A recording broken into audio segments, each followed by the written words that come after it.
اللهم صل على محمد وعلى آله وأصحابه وسلم.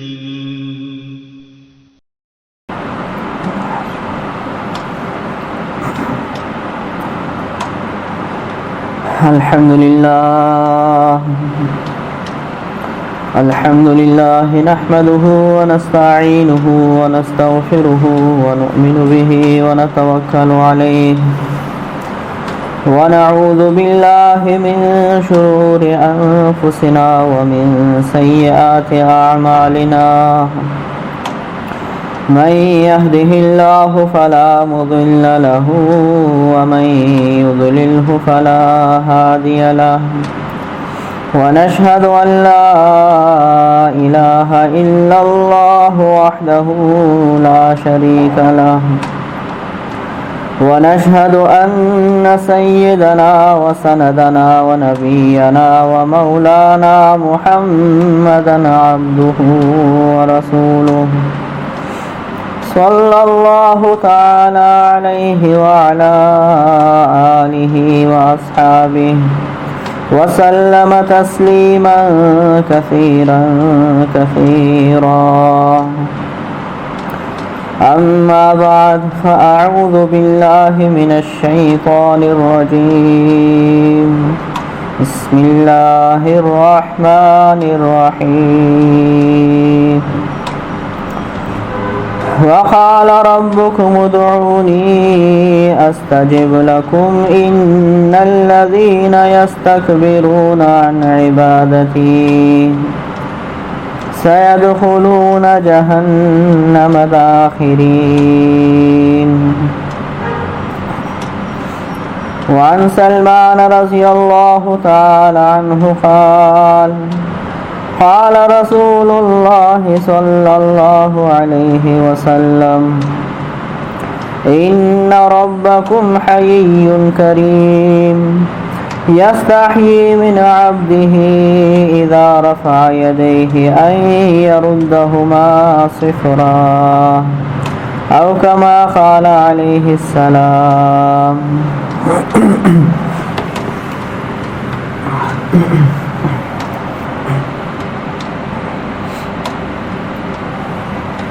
قابل احترام دوستوں اور بزرگوں،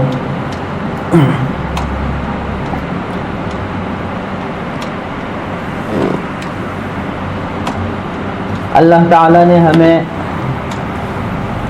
دنیا میں اپنی عبادت کے لیے پیدا کیا ہے. دنیا میں آنے کا مقصد اللہ تعالیٰ کو راضی کرنا ہے، اللہ تعالیٰ کی مرضی کے مطابق زندگی گزارنا ہے.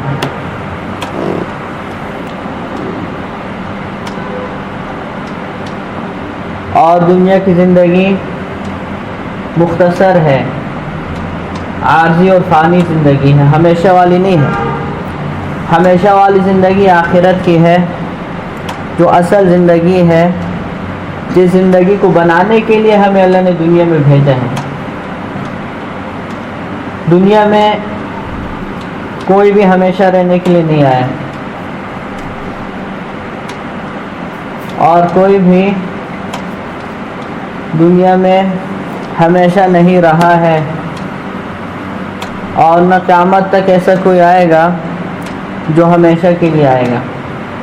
کل من علیہا فان ویبقى وجہ ربک ذو الجلال والاکرام. ہر چیز نے فنا ہونا ہے، ہر چیز دنیا سے مٹنے کے لیے، ختم ہونے کے لیے آئی ہے. ایک اللہ تعالیٰ کی ذات ہمیشہ سے ہے، ہمیشہ رہے گی.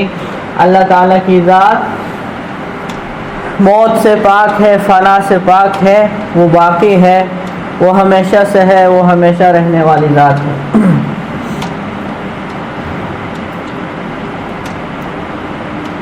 عبادت کا مقصد کیا ہے؟ ہماری زندگی کا مقصد تو کیا ہے؟ عبادت. عبادت کا مقصد کیا ہے؟ عبادت کا مقصد اللہ تعالیٰ کے سامنے عاجزی اور انکساری تذلل کا اظہار ہے۔ عبادت کا مقصد کیا ہے؟ اللہ تعالیٰ کے سامنے اپنی عاجزی کو ظاہر کرنا، اپنی انکساری کو ظاہر کرنا، اپنے تذلل کو اللہ کے سامنے ظاہر کرنا، یہ عبادت کا مقصد ہے۔ اب ہم غور کریں، جتنی بھی عبادتیں ہیں ساری ہی عبادتوں میں عاجزی ہے۔ اب نماز جو سب سے بڑی عبادت ہے، یہ تو سراسر عاجزی کا نام ہے۔ اسی لیے نماز کے بارے میں آتا ہے کہ یہ اظہار بندگی ہے۔ آدمی اللہ تعالیٰ کے سامنے آ کر ہاتھ باندھ کے کھڑے ہو جاتا ہے، نہ ہل سکتا ہے، نہ چل پھر سکتا ہے، نہ بات کر سکتا ہے، نہ کچھ کھا پی سکتا ہے، نہ ادھر ادھر دیکھ سکتا ہے۔ اسی طرح جتنی بھی عبادت کی قسمیں ہیں ساری قسموں کو اٹھا کے دیکھ لیں، اللہ تعالیٰ کی عاجزی ہے، اللہ کی بندگی ہے، اپنی انکساری کا اظہار ہے۔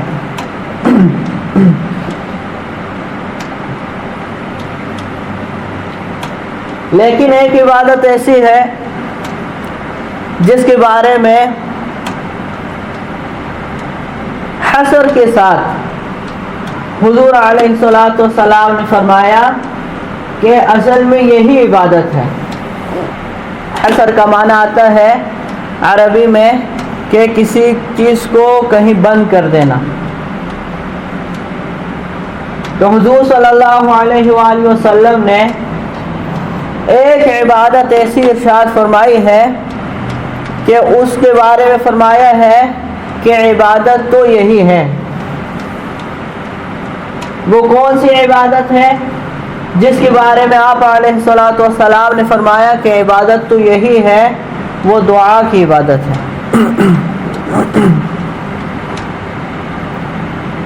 وجہ کیا ہے؟ عبادت تو نماز بھی ہے، عبادت تو روزہ بھی ہے، عبادت تو ذکر و اذکار بھی ہے، عبادت تو تلاوت بھی ہے، زکوٰۃ بھی ہے، حج بھی ہے، لیکن آپ علیہ الصلوۃ والسلام نے فرمایا کہ الدعاء هو العبادہ، کہ دعا ہی عبادت ہے۔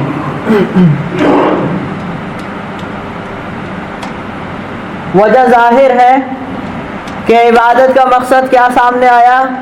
اللہ تعالیٰ کے سامنے اپنی عاجزی کا اظہار، اپنے تذلل کا اللہ تعالیٰ کے سامنے اظہار، اپنی انکساری کا اظہار، اور یہ چیز سب سے زیادہ جو ہے دعا میں حاصل ہوتی ہے۔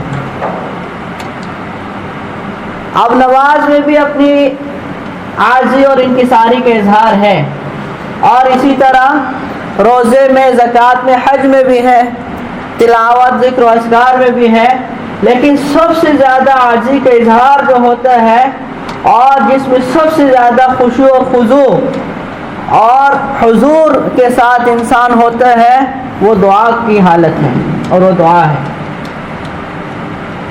دونوں ہاتھ اللہ کے سامنے اٹھائے ہوئے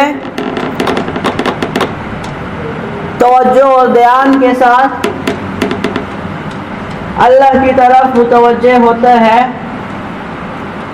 اور دل سے بھی اللہ تعالیٰ کی طرف ہوتا ہے، ظاہر بھی اس کا اللہ تعالیٰ کے سامنے جھکا ہوتا ہے، اور مزید اگر خشوع و خضوع کا اظہار ہو، آنکھوں سے آنسو بھی جاری ہو، تو پھر کیا کہنے۔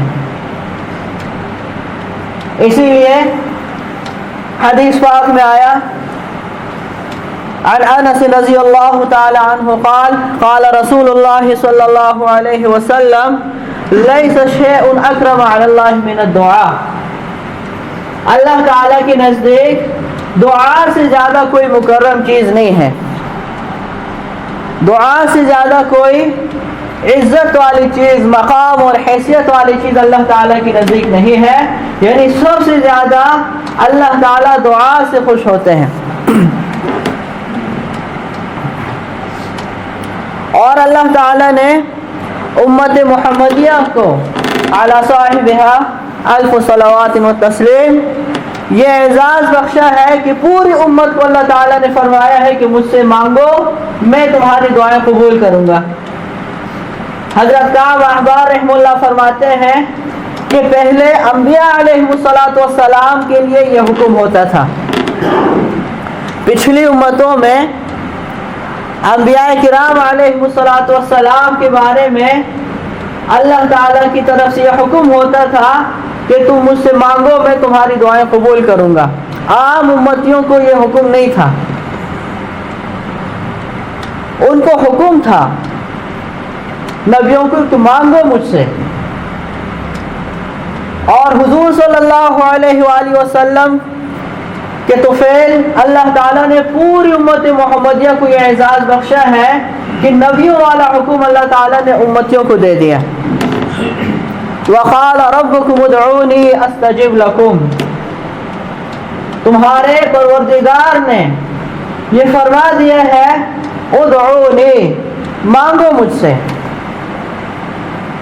حکم دیا امر کے ساتھ، مانگو مجھ سے، استجب لکم، میں تمہاری دعائیں قبول کروں گا۔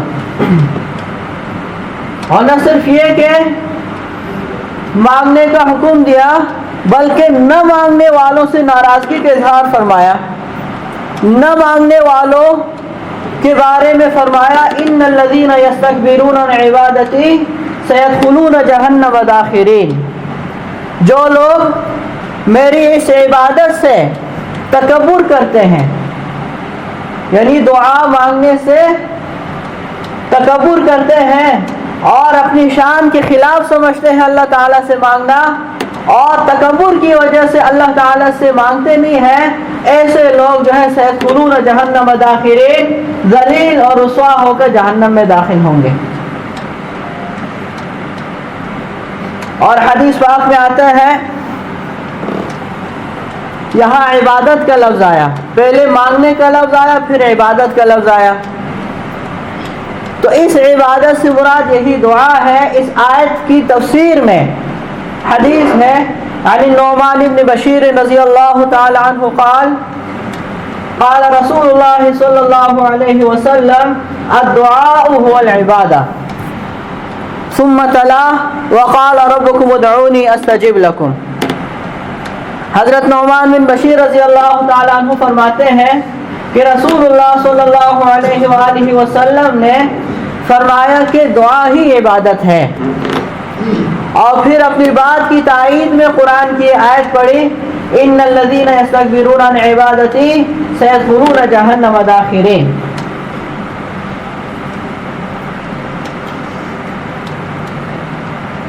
دعا کے لفظی معنی آتے ہیں مانگنے کے، درخواست کرنا، کسی سے اپنے تقاضے کو پورا کرنے کی دعا اور درخواست۔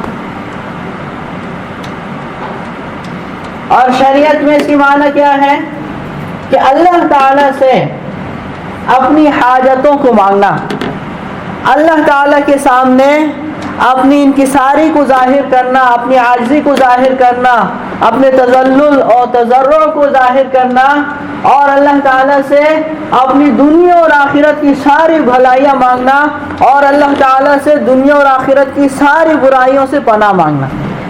یہ دعا کا مفہوم ہے۔ اور حدیث پاک میں آیا عن انس رضی اللہ تعالی عنہ قال قال رسول اللہ صلی اللہ علیہ وسلم لیس شیء اکرم علی اللہ من الدعاء، اللہ تعالیٰ کے نزدیک دعا سے زیادہ کوئی چیز مکرم نہیں ہے۔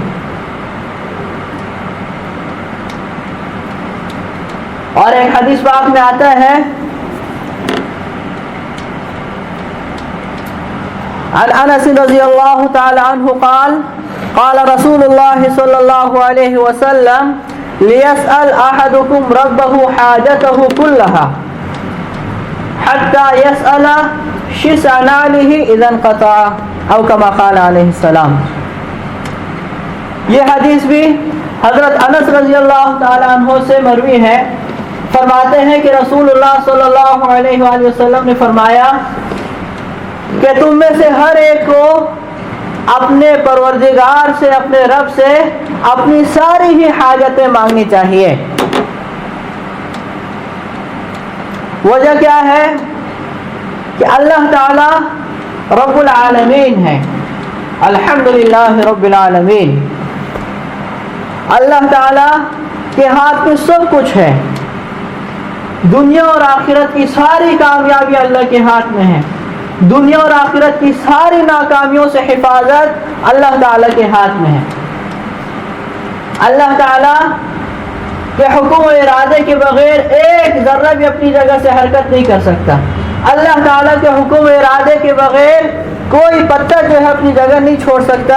وما تسقط من ورقة الا يعلمها ولا حبة في ظلمات الارض ولا رطب ولا يابس الا في كتاب مبين. کوئی پتہ بھی اپنی جگہ سے نہیں گرتا مگر اللہ تعالیٰ کے علم میں ہوتا ہے. اور کائنات میں کوئی خشک اور تر جگہ ایسی نہیں ہے جو اللہ تعالیٰ کے علم میں نہ ہو. زمین کی تاریکیوں میں کوئی ایسا دانہ نہیں ہے جو اللہ تعالیٰ کے علم میں نہ ہو.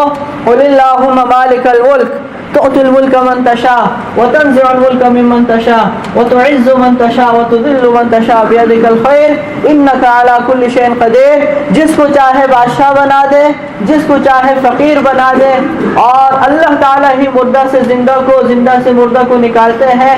اللہ تعالیٰ کے ہاتھ میں سب کچھ ہے, سب کچھ کر سکتا ہے. اللہ نے اعلان فرما دیا یا ایھا الناس, پوری انسانیت کو خطاب ہے, چاہے وہ پچھلی صدی کے ہوں, اس صدی کے ہوں, 1000 سال پہلے کے ہوں, 1000 سال بعد والے ہوں, پوری انسانیت کو اللہ تعالیٰ کا خطاب ہے. یا ایھا الناس انتم الفقراء الی اللہ, اے لوگو تم سب کے سب اللہ کے سامنے فقیر ہو. واللہ هو الغنی الحمید, اللہ کی ذات ہی مالدار ہے, اللہ ہی لاپرواہ بے پرواہ ہے, قابل تعریف ہے. تم سب اللہ کے فقیر ہو, اللہ سے مانگو, اللہ تعالیٰ تمہاری ضرورتیں تمہیں دے گا, ہر حال میں دے گا. اللہ نے حکم دیا ہے ادعونی استجب لکم, تم مجھ سے مانگو میں تمہاری دعائیں قبول کروں گا. تو اسی لیے حدیث پاک میں آتا ہے لیسأل احدکم ربہ حاجتہ کلہا, تم میں سے ہر ایک کو چاہیے کہ اپنے رب سے اپنی ساری حاجتیں مانگے, کسی اور سے مانگنے کی ضرورت نہیں ہے. اللہ تعالیٰ کے سامنے اپنی حاجتیں رکھے, اس لیے کہ وہ ساری حاجتیں پوری کرے گا. ساری حاجتیں پوری کر سکتا ہے, وہ کسی کا محتاج نہیں ہے, سارے اس کے محتاج ہیں. اور یہاں تک آیا حتی یسأل شسع نعلہ اذا انقطع, یہاں تک کہ اپنے جوتے کا جو تسمہ ہے وہ بھی اللہ تعالیٰ سے مانگے جب ٹوٹ جائے. اور حدیث میں آگے آتا ہے حتی یسأل الملح, یہاں تک کہ نمک بھی اللہ تعالیٰ سے مانگے. یہ ہمیں سمجھانے کے لیے حضور علیہ السلام فرما رہے ہیں کہ نمک بھی اور جوتے کا تسمہ بھی اللہ سے مانگو. کیا مطلب ہے کہ اپنی چھوٹی چھوٹی حاجتیں جو ہیں وہ بھی اللہ کے سامنے رکھو. وجہ کیا ہے؟ اللہ تعالیٰ نے خود فرمایا کہ مجھ سے مانگو میں تمہاری حاجتیں پوری کروں گا. اور اللہ تعالیٰ کی ذات ایسی ہے جو دینے سے اکتاتی نہیں ہے. اللہ تعالیٰ دینے سے ڈرتے نہیں ہیں. اللہ تعالیٰ کے خزانوں میں کوئی کمی کبھی نہیں آ سکتی. دنیا میں تو کیا ہے, آپ کسی سے ایک دفعہ مانگیں, آج کل تو پہلی دفعہ میں ہی وہ آگے سے ناراض ہو جاتے ہیں کہ یہ پتہ نہیں کہاں سے گلے میں فٹ ہوں گے. ایک دفعہ میں ہی ناراض ہو جاتے ہیں. بخل کا دور ہے, کنجوسی کا دور ہے, سخاوت کا دور ختم ہو گیا ہے. حدیث پاک میں آتا ہے ایک زمانہ ایسا آئے گا کہ تمہارے مالدار بخیل ہو جائیں گے, اور ایک زمانہ ایسا آئے گا کہ تمہارے معاملات تمہاری عورتوں کے ہاتھ میں چلے جائیں گے. تو ایسے زمانے میں زمین کے اوپر رہنے سے زمین کے اندر رہنا تمہارے لیے بہتر ہے.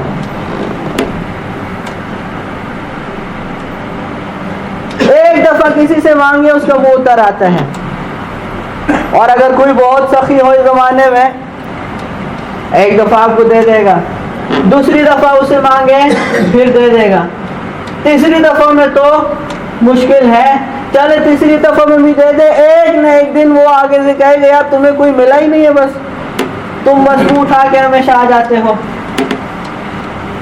ہم تو مانگنے والوں سے ناراض ہوتے ہیں. ہم سے کوئی مانگے ہمیں غصہ آتا ہے کہ بھئی میں خود جو ہے مشکل سے گزارا کر رہا ہوں, یہ اب آ کے جو ہے مجھ سے سوال کر رہا ہے. لیکن وہاں اللہ تعالیٰ کی ذات ہے, وہاں کوئی کمی نام کو بھی نہیں ہے. وہ احکم الحاکمین ہے, وہ تمام مخلوقات کو کھلاتا پلاتا ہے اور اپنے ذمے اس نے لیا ہے. وما من دابۃ فی الارض الا علی اللہ رزقها ویعلم مستقرها ومستودعها کل فی کتاب مبین. میرے ذمے ہے کہ میں ہر جاندار کو اس کی روزی پہنچاؤں گا. میں سب کی روزی پہنچانے کا ذمہ دار ہوں. میں نے ان کے ٹھکانے بھی معلوم کیے ہیں, عارضی ٹھکانا بھی مجھے معلوم ہے, مستقل ٹھکانے بھی مجھے معلوم ہے. ہر جاندار کی روزی میرے ذمے ہے. جب اللہ تعالیٰ کا دروازہ ہر وقت کھلا ہوا ہے, بلکہ جس وقت دنیا والوں کے دروازے بند ہو جاتے ہیں پھر وہاں خصوصی توجہات ہوتی ہیں, خصوصی دروازے کھلتے ہیں. آدھی رات کو اللہ تعالیٰ آسمان تجلی پہ جو ہے نزول آسمان دنیا پہ نزول فرماتے ہیں, اپنی خاص تجلی فرماتے ہیں اور فرماتے ہیں ہے کوئی مانگنے والا میں اس کو عطا کروں, ہے کوئی مغفرت طلب کرنے والا میں اس کی مغفرت کروں,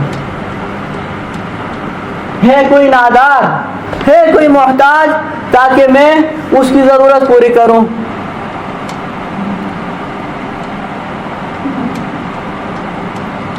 ایک حدیث پاک میں آتا ہے من لم یسأل اللہ یغضب علیہ, جو آدمی اللہ تعالیٰ سے مانگتا نہیں ہے اللہ تعالیٰ اس سے ناراض ہوتے ہیں. عجیب معاملہ ہے, دنیا والوں سے مانگو وہ ناراض ہوتے ہیں اور اللہ تعالیٰ سے نہ مانگو اللہ تعالیٰ ناراض ہوتے ہیں. اور یہاں لکھے ہے جو آدمی تکبر کی وجہ سے نہیں مانگتا اس سے ناراض ہوتے ہیں.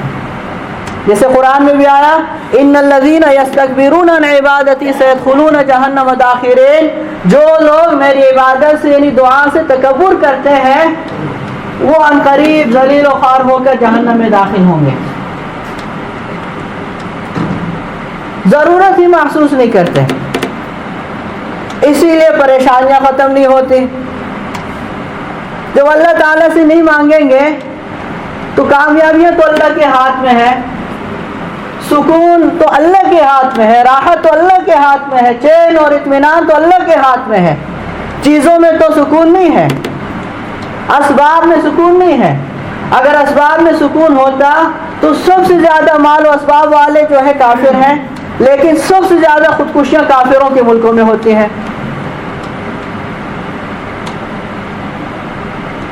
ہم وہاں گئے نہیں لیکن اللہ نے وہاں کی باتیں پہنچا دی ہم تک.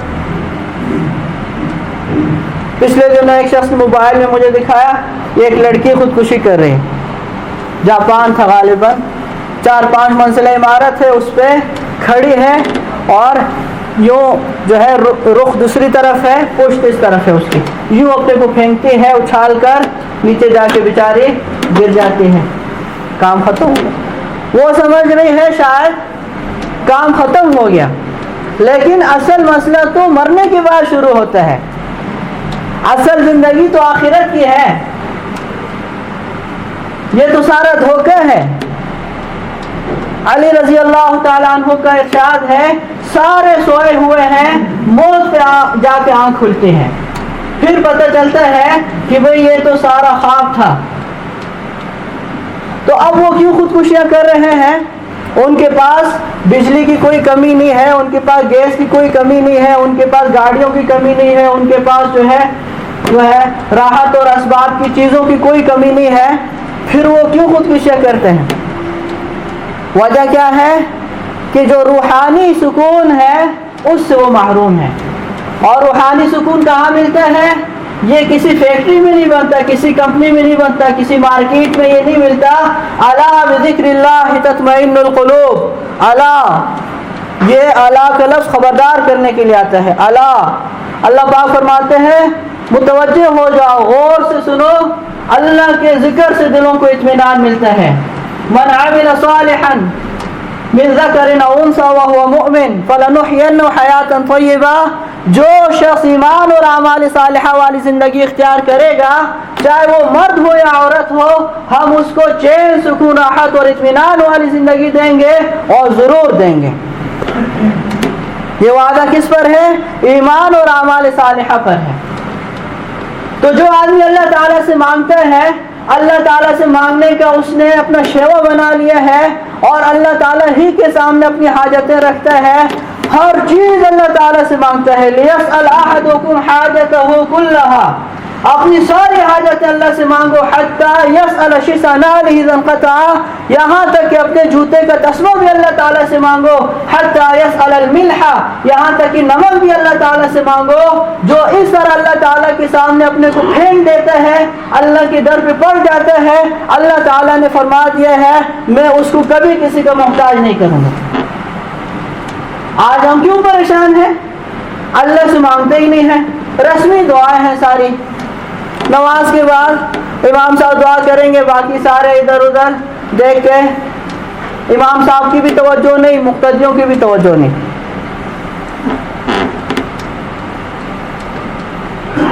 یہ دعا فرض نماز کے بعد مختصر ثابت ہے، اللہم انت السلام و منک السلام تبارک یا ذا الجلال والاکرام۔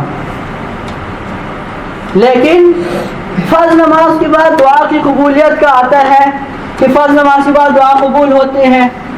اب لوگ فرض نماز کا مطلب نہیں سمجھتے۔ فرض نماز کا مطلب یہ ہے پوری نماز، سنت نفل کے ساتھ، یہ ہے پوری نماز۔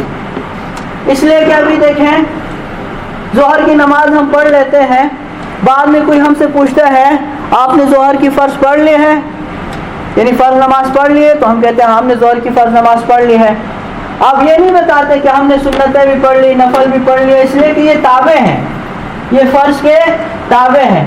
تو جہاں جہاں آتا ہے حدیثوں میں کہ فرض نماز کے بعد جو شخص آیت الکرسی پڑھے گا تو اس کے اور جنت کے درمیان صرف اس کے مرنے کا فرق ہے، بس یہاں اس کی آنکھ بند ہوئی وہاں جنت میں چلا گیا۔ یا اسی طرح آتا ہے فرض نماز کے بعد 33 مرتبہ سبحان اللہ، 33 مرتبہ الحمدللہ، 34 مرتبہ اللہ اکبر پڑھے۔ یا آتا ہے کہ فرض نماز کے بعد لمبی دعا کرے، اللہ تعالیٰ اس کی دعائیں قبول فرماتے ہیں۔ اس کا مطلب ہوتا ہے پوری نماز، یعنی سنت نفل کے بعد، اس لیے کہ یہ وہ نمازیں جن کے بعد سنت و نفل ہے۔ حضور علیہ السلام سے صرف اتنا ثابت ہے کہ حضور علیہ السلام اللہم انت السلام و منک السلام تبارک یا ذا الجلال والاکرام کے بقدر بیٹھتے تھے، اور پھر اتنی جلدی کھڑے ہو جاتے تھے جیسے کوئی شخص کسی گرم پتھر پہ بیٹھے اور فوراً کھڑا ہو جائے۔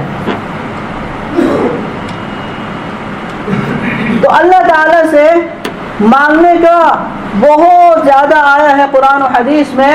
کعب احبار رحمہ اللہ فرماتے ہیں پہلی امتوں میں انبیاء علیہ السلام کو یہ حکم تھا، امتوں کو نہیں تھا، لیکن حضور صلی اللہ علیہ وآلہ وسلم کے طفیل اللہ تعالیٰ نے امت محمدیہ کو یہ اعزاز دیا کہ پوری امت کو اللہ تعالیٰ نے خطاب فرما دیا ادعونی استجب لکم، مجھ سے مانگو میں تمہاری دعائیں قبول کروں گا۔ اور ایک حدیث پاک میں آتا ہے قال رسول اللہ صلی اللہ علیہ وسلم من فتح له باب الدعاء فتحت له ابواب الرحمہ، کہ جس شخص کے لیے دعا کا دروازہ کھل گیا، جس شخص کو آپ نے دیکھا کہ وہ ہر وقت اللہ تعالیٰ سے مانگتا رہتا ہے، تو فتحت له ابواب الرحمہ، سمجھ جائیں کہ اس کے لیے رحمت کے دروازے کھل گئے ہیں۔ کتنی بڑی بات۔ آج ہماری پریشانیوں کی ایک بڑی وجہ یہ ہے کہ اللہ سے نہیں مانگتے ہیں، باقی ہر جگہ کوشش کریں گے، پیسہ بھی جمع کریں گے کہ اس سے میرا مسئلہ حل ہو جائے گا، دوستوں یاروں کو بھی کہیں گے کہ ان سے میرا مسئلہ حل ہو جائے گا، اوپر جو ہے وزراء گورنروں کو بھی کہیں گے، چودھریوں کو بھی کہیں گے، نوابوں کو بھی کہیں گے کہ میرا مسئلہ حل ہو جائے گا، خاندان والوں سے بات کریں گے کہ میرا مسئلہ حل ہو جائے گا، لیکن جہاں سے مسئلے حل ہوتے ہیں اس طرف توجہ ہی نہیں ہے۔ حدیث میں کیا آیا؟ اپنے جوتے کا تسمہ بھی اللہ سے مانگو، نمک بھی اللہ تعالیٰ سے مانگو۔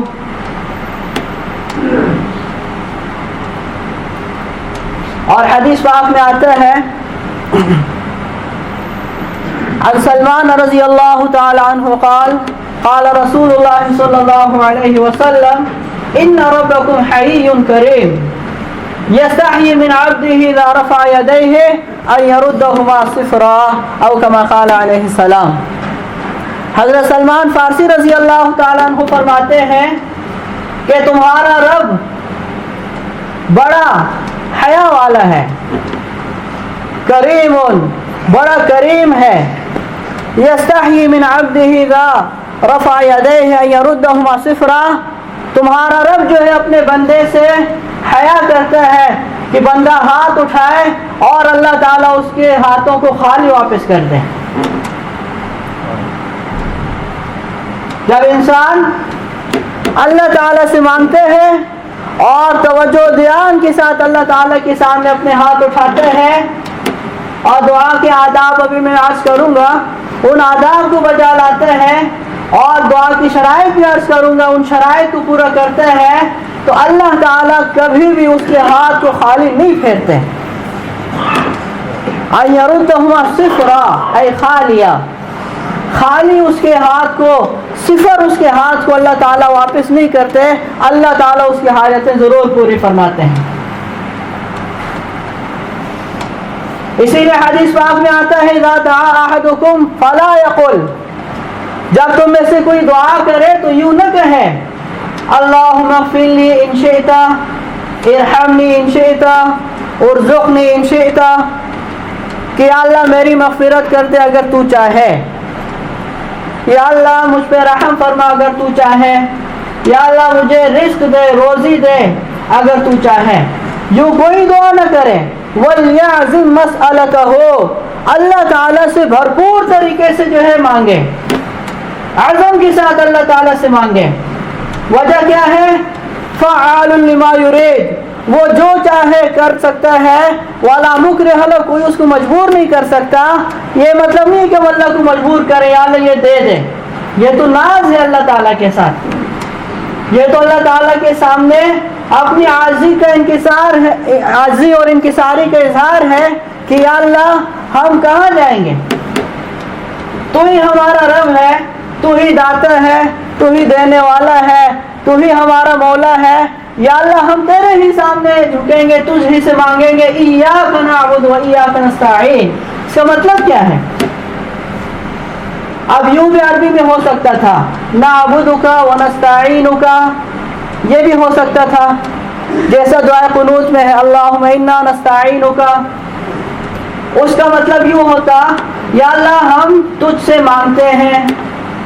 لیکن ایاک عربی میں اس کو کہتے ہیں تقدیم ما حقہ تاخیر یفید الحسرہ، کہ مفعول بھی کو مقدم کر لیا، حالانکہ اس کا تقاضا یہ ہے کہ وہ مؤخر ہو، لیکن اس کو مقدم کر دیا، اس کی وجہ سے حصر کا معنی پیدا ہو گیا۔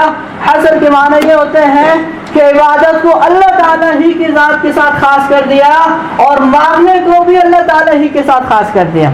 اب ترجمہ یوں ہوگا ایاک نعبد و ایاک نستعین، یا اللہ ہم تیری ہی عبادت کرتے ہیں، تیری صرف نہیں، تیری ہی عبادت کرتے ہیں اور تجھ ہی سے مدد مانگتے ہیں۔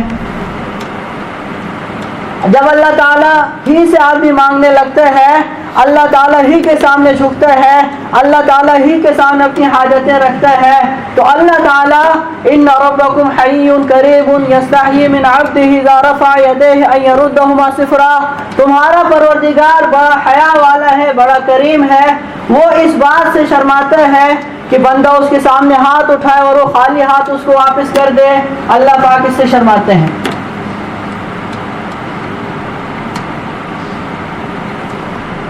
لیکن دعا کی قبولیت کی کچھ شرطیں ہیں، جب ان شرطوں کو انسان پورا کرتا ہے پھر اللہ تعالیٰ دعا قبول فرماتے ہیں، اور وہ شرطیں خود حضور علیہ السلام نے بیان فرمائی ہیں۔ ایک شرط یہ ہے ان اللہ لا یستجیب الدعاء من قلب غافل لاہ، اللہ تعالیٰ اس دل کی دعا قبول نہیں فرماتے جو دل غافل ہو اور بے پرواہ ہو۔ کیا مطلب؟ زبان سے تو دعا ہو رہی ہے، دعا کے الفاظ کہے جا رہے ہیں، دل جو ہے دعا کی طرف متوجہ ہی نہیں ہے، دل اللہ تعالیٰ کی طرف متوجہ ہی نہیں ہے، زبان سے جو الفاظ ادا ہو رہے ہیں ان الفاظ کی طرف دل متوجہ نہیں ہے، دل کہیں اور لگا ہوا ہے، لا یستجیب دعا، اللہ تعالیٰ ایسی دعا قبول نہیں فرماتے۔ دوسری حدیث میں اس کو یوں فرمایا کہ صلی اللہ وانتم موقنون بالاجابہ، اللہ سے اس طرح مانگو کہ تمہیں قبولیت پہ یقین ہو کہ اللہ میری دعا ضرور قبول کرے گا، اور یہ اسی وقت ہو سکتا ہے جب زبان سے ادا کرنے والے الفاظ کی طرف اس کا دل بھی متوجہ ہو۔ اب دل کہیں اور لگا ہوا ہے اور زبان سے الفاظ ادا کیے جا رہے ہیں تو اللہ تعالیٰ ایسی دعا قبول نہیں فرماتے۔ ایک شرط تو یہ ہو گئی کہ توجہ و دھیان کے ساتھ اللہ تعالیٰ سے مانگا جائے۔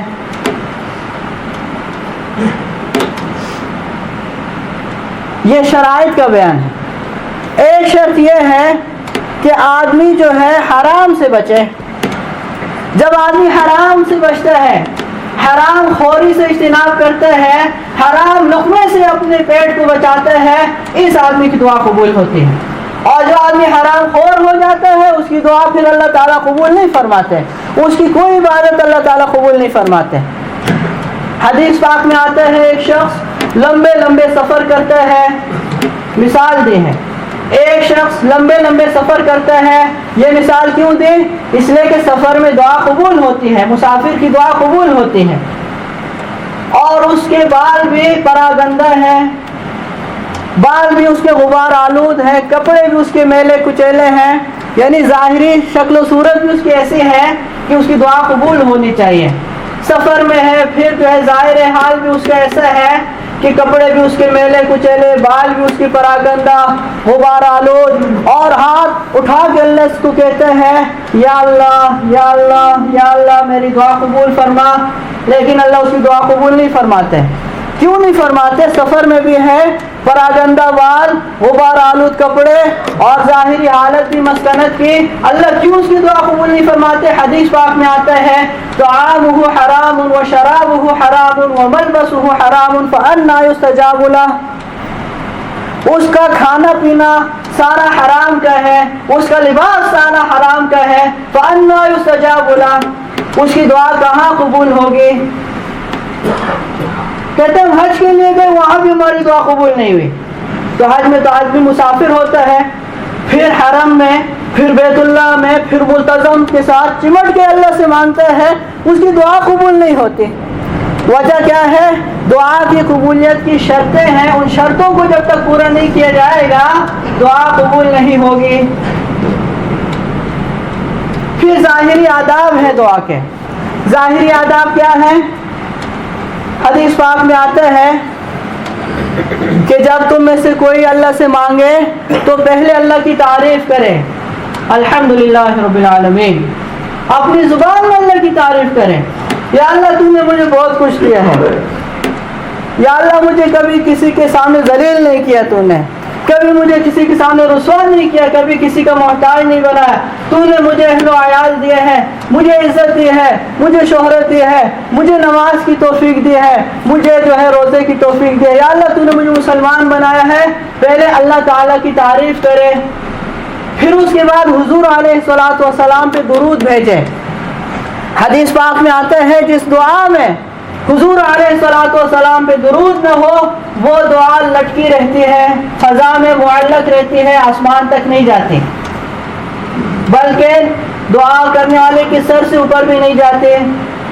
تو سب سے پہلے اللہ تعالیٰ کی تعریف کرے، حمد و ثنا کرے، پھر اس کے بعد جو درود پڑھے، پھر اللہ تعالیٰ سے مانگے۔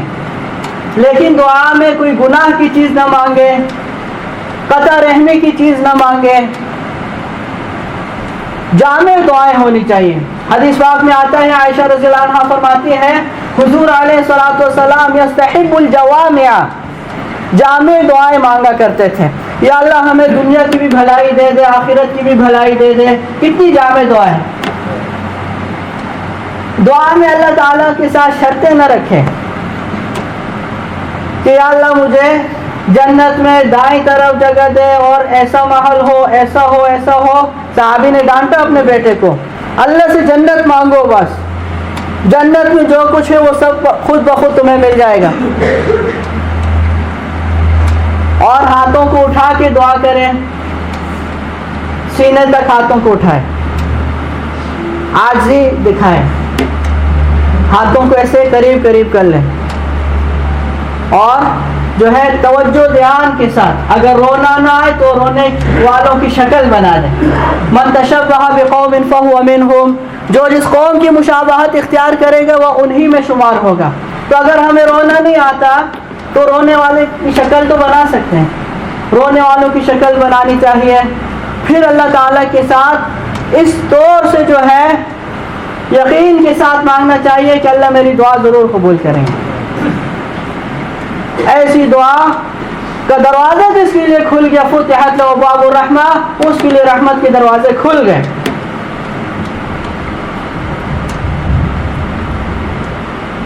اب کچھ دنوں پہلے کی بات ہے، ایک شخص نے کہا کہ بھائی اس کی اہلیہ کے پیٹ میں جو ہے اتنا بڑا کوئی دانہ ہے، رسولی ہے. دعا کا اس نے کہا. 5 دن کے بعد پھر ڈاکٹر نے بلایا تھا. جب دوبارہ گیا تو ڈاکٹر حیران رہ گئی کہ کیا کیا تم نے، رسولی تو بالکل 2 انچ کی رہ گئی، تم نے کیا کیا؟ تو اس نے آگے سے کہا کہ ہم نے کچھ بھی نہیں کیا، اللہ سے مانگا تھا. جو اللہ تعالیٰ کا ہو گیا اس کا بیڑا پار ہو گیا، جو اللہ تعالیٰ سے ہٹ گیا اس کا بیڑا کبھی پار نہیں ہوگا. تو اللہ تعالیٰ ان باتوں پہ عمل کرنے کی توفیق عطا فرمائے. سنتیں پڑھیں.